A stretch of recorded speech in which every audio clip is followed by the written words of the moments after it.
Olá pessoal, eu sou o Noé, do canal Descobrindo o Homem, e estou começando um trabalho também às terças-feiras, falando sobre assuntos que me foram solicitados pelos ouvintes dos nossos temas.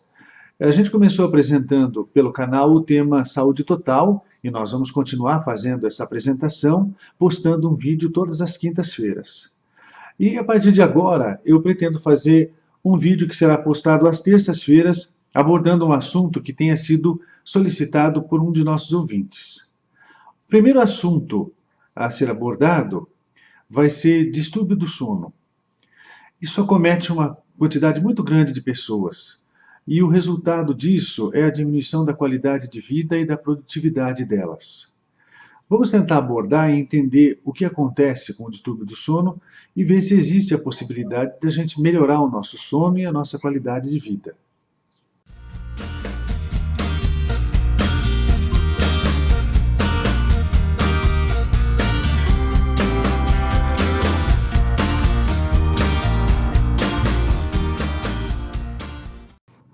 O que é distúrbio do sono? O distúrbio do sono são ocorrências que atrapalham o processo natural do sono, impedindo que a pessoa tenha o descanso necessário para o seu corpo. E com a falta desse descanso, ela acaba não tendo uma saúde perfeita. O sono, para efeitos de estudo, foi dividido em 4 fases. A primeira fase, a gente diz que abrange 10% da noite. Nessa fase ocorre uma transição entre a vigília e o sono. Isso vai acontecendo conforme vai escurecendo o dia. O corpo passa a produzir uma substância chamada melatonina que induz a pessoa a dormir. A segunda fase abrange 45% aproximadamente do tempo total do sono. É uma fase em que se diminui a frequência cardíaca, a frequência respiratória e vai dando início ao relaxamento da musculatura do corpo, onde a pessoa relaxa e consegue descansar, ou iniciar o seu descanso no sono.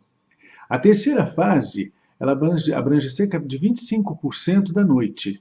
O corpo fica bem mais lento, o metabolismo cai, o coração, a frequência respiratória e até a temperatura diminui, a pessoa relaxa muito.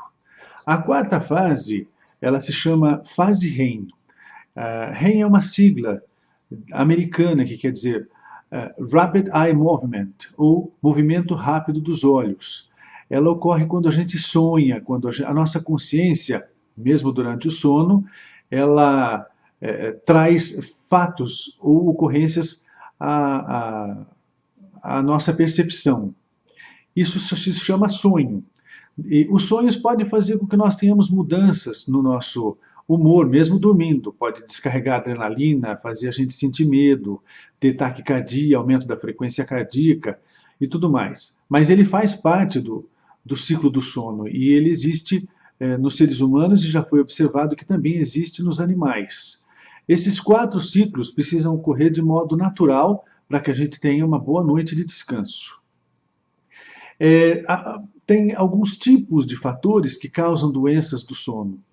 As doenças do sono podem ser chamadas, primeiro, aquelas que têm a dificuldade em pegar no sono e dificuldade em manter o sono. Essas são as ocorrências mais comuns das pessoas que chegam aos consultórios reclamando de doenças do sono. Mas existe ainda pessoas que não conseguem ficar acordadas. Existem também pessoas que têm dificuldade em manter o sono ou criar uma regra de sono. Elas não conseguem sempre deitar e dormir no mesmo horário, elas não têm sono num horário cíclico, capaz de fazer com que elas saibam que naquele tempo é o tempo de descanso dos seus corpos. E tem as pessoas que não conseguem relaxar durante o sono. Elas passam um sono como se fosse tendo visões. Os pacientes, quando vêm ao consultório e reclamam, eles falam que passaram uma noite variada ou tiveram variações durante o sono. Então isso é muito comum acontecer com as pessoas que têm esses distúrbios. As causas dos distúrbios do sono podem ser várias. A gente pode ter problemas de sono por problemas físicos ou mesmo por doenças. Uma dor, por exemplo, um processo inflamatório, uma doença cardíaca, diabetes, etc., pode causar doenças do sono ou distúrbios do sono. Outra coisa que pode causar distúrbio do sono é ansiedade. São muito comuns as queixas relacionadas à depressão e a qualquer tipo de problema psicológico que causa uma dificuldade da pessoa de relaxar e parar de pensar para poder pegar no sono. Ela não pega no sono, utilizando um termo comum, porque a mente não para de trabalhar. Então, esses são os casos mais comuns. Mas tem outros motivos que podem causar distúrbios do sono. A gente tem uma patologia bastante comum, que é o ronco. São pessoas que têm uma dificuldade em respirar após dormir. Tem até um nome, chama apneia do sono. Então, essas pessoas, por causa do ronco, passam por pequenos períodos sem respiração. Algumas precisam acordar para respirar para voltar a dormir. E isso atrapalha muito o sono das pessoas. Também tem uma outra patologia bastante comum que se chama síndrome das pernas inquietas, onde a pessoa tem uma tendência de movimentar as pernas incontrolavelmente durante o sono. E isso atrapalha, porque cria movimento e atrapalha a concentração e não permite que a pessoa passe pelas 4 fases normais do sono. Essa foi uma abordagem rápida a respeito dos distúrbios do sono, para trazer para vocês pelo menos uma visão superficial das causas mais comuns desse problema, que aflige tanta gente.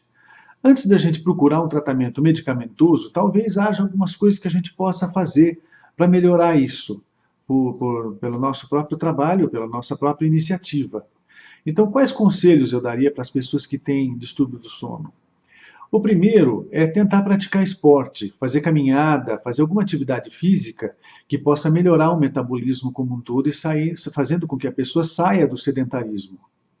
A segunda coisa é evitar comer coisas pesadas, tomar café perto do horário de dormir. Outra coisa é tentar criar um horário correto para o sono. Ir se deitar no mesmo horário e tentar sempre dormir a partir daquele horário. Não ligar a televisão, não fazer coisas que estimulem o cérebro e que impeça a pessoa a primeira fase, que é sair da vigília para o sono, como eu já expliquei. Outra coisa é a alimentação do dia a dia. É não comer demais, evitar alimentos gordurosos, não comer alimentos muito ácidos. Isso ajuda bastante também o metabolismo e a pessoa tendo o corpo mais tranquilo na parte metabólica, ela tende a dormir com mais facilidade. Outro dia eu li um estudo muito interessante que diz que quem come banana perto da hora de dormir dificilmente vai ter insônia. A gente não tem uma experiência direta a respeito disso, mas vale a pena tentar para aqueles que gostam de banana. Outra coisa que pode ajudar é a posição do corpo na hora que nós vamos dormir. As pessoas que têm uma tendência a roncar, talvez valesse a pena dormir em decúbito lateral, ou seja, dormir de lado e não de barriga para cima ou de barriga para baixo. Dorme de lado, de preferência no decúbito lateral direito. E para melhorar o equilíbrio, seria bom colocar um travesseiro mais grosso, mais felpudo entre as pernas. Isso ajuda bastante na hora de dormir e a respiração melhora bastante também. Outra coisa extremamente importante para aqueles que sofrem de ronco é observar o peso, porque muitas pessoas roncam porque estão um pouco mais obesas. Seria bom perder um pouco de peso, fazendo atividade física, diminuindo a ingestão de calorias e de gorduras para poder diminuir o peso e, com isso, melhorar o sono. Ingestão de água também ajuda bastante.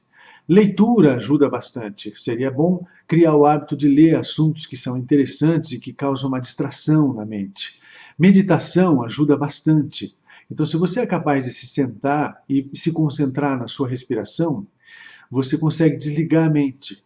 Porque muitas pessoas não conseguem entrar na primeira fase do sono porque não desligam a mente dos problemas do dia a dia, elas não conseguem se desligar das preocupações, elas não conseguem se desligar de si mesmas. Elas precisam aprender a desligar. E de que maneira elas podem fazer isso? Um dos princípios pelos quais se pode fazer isso é meditando. E tem muitas formas de meditar, mas é mais fácil e de relaxamento é você se sentar numa posição agradável ou, se você tem a intenção de dormir, é deitar numa posição mais fácil e, com isso, prestar atenção nos movimentos dos seus pulmões durante a respiração. Os pensamentos vão surgir, com certeza, porque é impossível que os pensamentos não surjam, porque não depende da nossa vontade. Mas a gente não dá atenção para o pensamento. Quando você vê que está seguindo um pensamento, você volta a atenção para a respiração. E com isso você vai conseguir resultados muito adequados. Eu acho que isso é uma abordagem simples. Se fazendo todas essas coisas você não conseguir um resultado bom e continuar tendo problemas de sono, então é a hora de procurar um médico. A princípio um clínico, e ele vai verificar se é possível, através do conhecimento clínico, melhorar suas condições, administrando medicação, ou se vai precisar encaminhar para um serviço neurológico ou de otorrinolaringologia para melhorar outras causas que predispõem a pessoa a esses distúrbios do sono. Foi um prazer falar com vocês sobre esse assunto. Na terça-feira que vem a gente vai estar aqui com algum outro assunto novo. Se vocês gostaram do que a gente fez agora, do que a gente falou, curte a nossa fanpage, dá um joinha aí embaixo, se inscreve no nosso canal, compartilha, que a gente vai ficar muito feliz com isso. Obrigado e até o próximo vídeo.